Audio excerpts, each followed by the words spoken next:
आ गए। क्या नाटक करते हो? आपका स्वागत है। अंदर जाता है। बहुत बढ़िया ड्रामा कर। आपका स्वागत है। आज बड़ी विचित्र स्थिति है सभापति महोदय कि जिनके दिल नहीं मिलते वे दल मिल चुके। जिनके दिल नहीं मिलते वे दल मिल चुके हैं और जिनके इतिहास में वैचारिक या व्यवहारिक संबंध या सिद्धांतिक संबंध न हो, वो आज लोकसभा चुनाव के लिए एक साथ होकर लोकतंत्र बचाने की आवाज लेकर आज सदन में आए। जहां मणिपुर हिंसा की बात की गई सभापति महोदय, इस मणिपुर की घटना का इस्तेमाल या मैं कहूं दुरुपयोग करके अपना लॉन्च पैड बनाने की ये कोशिश कर रहे हैं। जो मणिपुर में घटना घट रही है ये निंदनीय है, घोर निंदनीय है।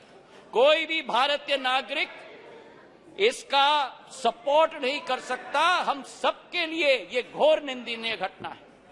लेकिन अध्यक्ष महोदय, सभापति महोदय, अगर भारत के इतिहास के काले पन्ने पलटें तो मैं पूछना चाहता हूं, सन 1964 के बंगाल के दंगे के समय में ये मौन क्यों थे? और अगर सन 1964 की हम बात न करें तो सन 84 के सिख दंगों के समय में जब 4000 हमारे सिख भाई बहनों को जिंदा जलाया गया था, तब ये मौन क्यों थे? मेरठ के सन 87 के दंगों के समय में ये मौन क्यों थे? और सन 1990 से 30 साल जो कश्मीर में 40,000 लोगों की मौत हुई और कश्मीर जल रहा था, तब ये मौन क्यों थे? और मैं अधीर रंजन जी का जो शब्द था, जो अंग्रेजी का कोटेशन उन्होंने दिया, इन सभी समय में एवरी मॉर्निंग सभापति महोदय, new widows were हाउलिंग, every morning new children were crying, every morning new houses were falling. और मूक दर्शक के रूप में हमारे ये साथी बैठकर सरकार में बैठे हुए थे। आज यहां बैठकर गौरव गोगोई जी ने,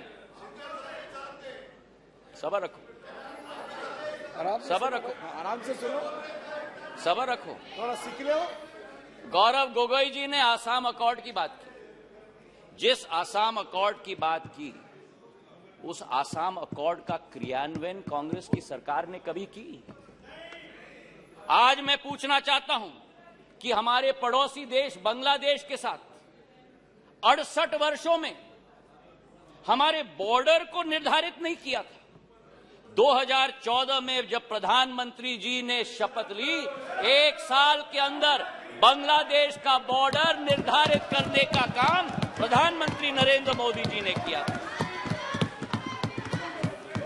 अगर सच्चाई मैं बताऊं, प्लीज प्लीज, उत्तेजित मत हो, उत्तेजित मत हो गौरव। नो नो, अगर बोलते हो तो सुनने की क्षमता रखो, सुनने की क्षमता रखो।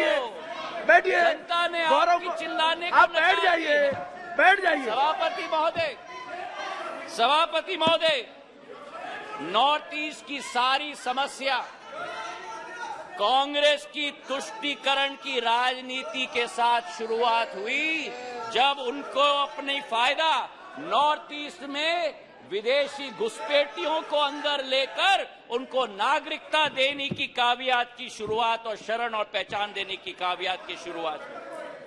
चार्जशीट सभापति महोदय बड़ी लंबी है। 1960 के दशक में जब मणिपुर में अलगाववादी समूह ने हिंसा की शुरुआत की, जब वो जन्म हुआ तो वो कौन था जो उनके साथ बैठकर चर्चा करने के लिए तैयार था? वो कौन था जिन्होंने उनके साथ बैठकर समझौता किया?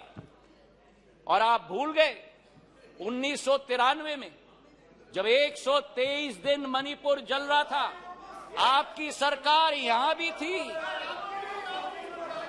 आपकी सरकार यहां भी थी,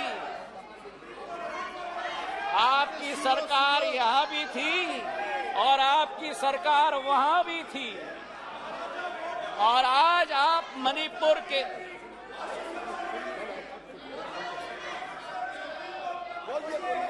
प्लीज और आज सभापति महोदय अधीर दा उठकर कह रहे थे कि मणिपुर के सांसद क्यों नहीं बोले। उस समय मणिपुर का सांसद इस सदन में रोते रोते हुए उनका वक्तव्य क्या था इस संसद में मैं पूछना चाहता हूं। जब आपकी सरकार यहां भी थी और आपकी सरकार वहां भी थी, मणिपुर के सांसद ने इस संसद में 1993 में वक्तव्य दिया। उन्होंने कहा, and I quote, the state government is helpless, it has no funds, the state government cannot even afford to purchase weapons for the security persons to fight the insurgents. Please, ये सुनिएगा, please think that Manipur is a part of this country. It affects the whole nation. शायद कांग्रेस के नेता को इन शब्दों को सुनना चाहिए था कल यहां भाषण देने के पहले।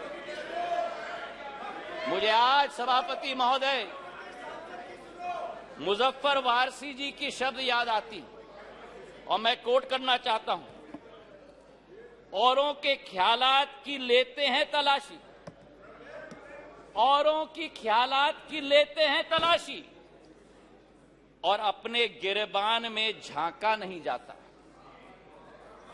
आज ये स्थिति उत्पन्न हो गई है। तथ्यों के आधार पर अगर हम बात करें, कल गृह मंत्री जी ने सदन में पूरा व्याख्यान दिया।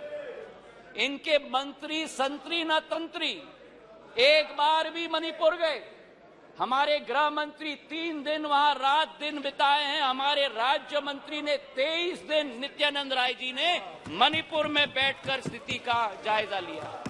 आज राहत राशि वहां पहुंची है, अनाज पहुंचा है, वर्चुअल सिस्टम से स्कूल्स चल रही हैं, आर्मी की फोर्स पहुंची है, इवैक्यूएशन में हम मदद कर रहे हैं। जो भी हम लोग कोशिश कर रहे हैं, और आंकड़े की आप बात करते हो तो आंकड़े की पुष्टि करो।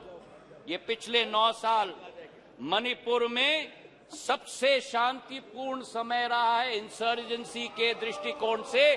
आपके 10 साल से 3 गुना कम इंसर्जेंसी हुई है और 6 गुना कम सिविलियन डेथ्स आज मणिपुर में हुआ है। सभापति महोदय, नॉर्थ ईस्ट की जब हम बात करते हैं, नॉर्थ ईस्ट की जब हम बात करते थे 1 दशक पहले, तो चित्र हमारे दिमाग में आता था। हिंसा का चित्र आता था, आतंक का चित्र आता था, अस्थिरता की चित्र आती थी। और उसके पीछे एक कारण है। उसके पीछे कारण यह है कि दशकों से जो सरकार रही थी, उनकी सोच विचारधारा थी कि अगर बॉर्डर विलेजेस में और उत्तर पूर्वी क्षेत्र में अगर विकास किया तो वहां जागरूकता उत्पन्न होगी, इसलिए उन्हें विकास से वंचित रखा जाए। हमारे प्रधानमंत्री ने 2015 में, देश के प्रधानमंत्री ने पहला कदम लिया। जो भी हिंसक संगठन थे मणिपुर के, उनके विरुद्ध सर्जिकल स्ट्राइक करके म्यांमार तक खदेड़ के भेज दिया था सभापति महोदय। और उसके बाद पहला कदम जो लिया, विकास व्यापक सोच के साथ, एक विचारधारा के साथ, उन्होंने एक विकास का मंत्र दिया सभापति महोदय, विकास का मंत्र दिया हीरा, क्योंकि उत्तर पूर्वीय क्षेत्र भारत का हीरा है।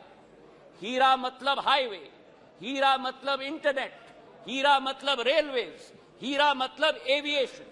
और जिस उत्तर पूर्वी क्षेत्र में केवल 2500 करोड़ का रेलवे बजट होता था, आज 10,000 करोड़ रुपए का रेलवे बजट है। सभापति महोदय, आपको आश्चर्य होगा कि मेघालय जैसे राज्य को 100 साल इंतजार करना पड़ा, जब तक प्रधानमंत्री नरेंद्र मोदी जी नहीं बने, कि मेघालय को अपने 100 साल में पहला स्टेशन मिला जब बीजेपी और एनडीए की सरकार। नागालैंड को 100 साल बाद शोकुवी में एक रेलवे स्टेशन दूसरा रेलवे स्टेशन मिला। और इसी के साथ साथ जब यूपीए की सरकार थी उस समय सड़क की प्रगति और विकास, गडकरी साहब यहां बैठे हुए हैं, 1.5 किलोमीटर प्रतिदिन की कछुआ चाल के आधार पर चलती थी। प्रधानमंत्री नरेंद्र मोदी जी और गडकरी जी की जोड़ी ने आज उत्तर पूर्वी राज्य में 3.5 किलोमीटर प्रतिदिन की रफ्तार से आज सड़क बनाने का काम किया। हाईवेज और ब्रिजेस की जाल बनी। किरेन रिजिजू के साथ मेरा प्रवास वहां हुआ है। हमने दोनों देखा है कि भारत में अगर पानी पर सबसे लंबा पुल बना है तो अगर कहीं बना है तो ढोला सदय ब्रिज ब्रह्मपुत्र पर हमारे असम के राज्य में बना हुआ है। और उसी के साथ किसी ने कभी कल्पना नहीं की थी उत्तर पूर्वी राज्यों के बारे में, पर उत्तर पूर्वी राज्यों को विश्व के साथ जोड़ने का अगर संकल्प किसी का रहा तो भारत को म्यांमार और थाईलैंड के साथ सुपर हाईवे बनाने का काम प्रधानमंत्री नरेंद्र मोदी जी का रहा। मुझे तो आश्चर्य हुआ सभापति महोदय कि इनके अरुणाचल प्रदेश और सिक्किम, हमारा भी है पर मेरे साथी हैं, अरुणाचल प्रदेश के हमारे वहां के भी सांसद मेरे साथी, पर अरुणाचल प्रदेश और सिक्किम दो उत्तर पूर्वी राज्यों में आजादी के 67 वर्ष बाद भी एक भी एयरपोर्ट नहीं। 9 सालों में अरुणाचल में एक नहीं लेकिन 3 एयरपोर्ट तेजू, पासीघाट और होलोंगी बनी है और सिक्किम में पाक्योंग। जिस अरुणाचल प्रदेश में केवल 9 हवाई अड्डे थे, आज उस अरुणाचल प्रदेश में सभापति महोदय 17 हवाई अड्डे हैं। 17 हवाई अड्डे। जो 7 सिस्टर्स कहलाती थी उस समय में ये 7 निग्लेक्टेड सिस्टर्स थी। लेकिन प्रधानमंत्री जी के आने के बाद आज उत्तर पूर्व में प्रधानमंत्री जी के पूर्वोदय के मंत्र के साथ विकास का एक नया उदय पूर्वोदय में हो रहा है।